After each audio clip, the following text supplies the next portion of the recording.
Dövlət Su Ehtiyatları Agentliyinin tabeliyində olan Saatlı Su Meliorasiya Sistemlərinin İstismarı İdarəsi əkin sahələrinin suvarılması üçün ilin əvvəlindən 385 km suvarma kanalları, 90 km kollektor drenaj şəbəkəsində lildən təmizləmə işləri həyata keçirib və hazırda bu istiqamətdə işlər davam edir. Kollektor drenaj şəbəkələrində aparılan lildən təmizləmə işləri nəticəsində şoranlaşmanın qarşısı alınır. İdarə bu il ərzində 59 min hektardan artıq suvarma şəbəkəsi ilə əhatə olunmuş sahəyə xidmət edib.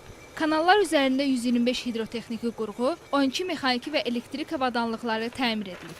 Rayon ərazisində görülən meliorativ tədbirlər nəticəsində əkilən kənd təsərrüfatı bitkilərindən bol məhsul əldə olunub və hazırda bu istiqamətdə işlər davam edir. Bu kanallar demək 13.870 hektar taxıl sahəsini və 12.598 hektar sahəni isə pambıq sahəsini suvarır.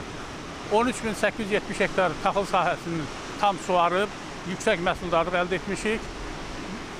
12.589 hektar pambıq sahəsini isə 12.131 hektarın araq vasitəsilə suvarıb çıxışını almışıq.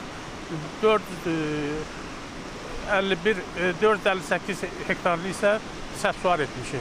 Qeyd edək ki, Saatlı Su Meliorasiya Sistemlərinin İstismarı İdarəsi əkin sahələrini suvarma suyu ilə təmin etməklə bərabər 5581 abonentə içməli su xidməti göstərir. Əhalinin digər qismi isə modul tipli su qurğularından götürülməklə bulaqlar vasitəsilə içməli su ilə təmin edilir. Hazırda əhalinin keyfiyyətli və dayanıqlı içməli su ilə fasiləsiz təminatı həyata keçirilir.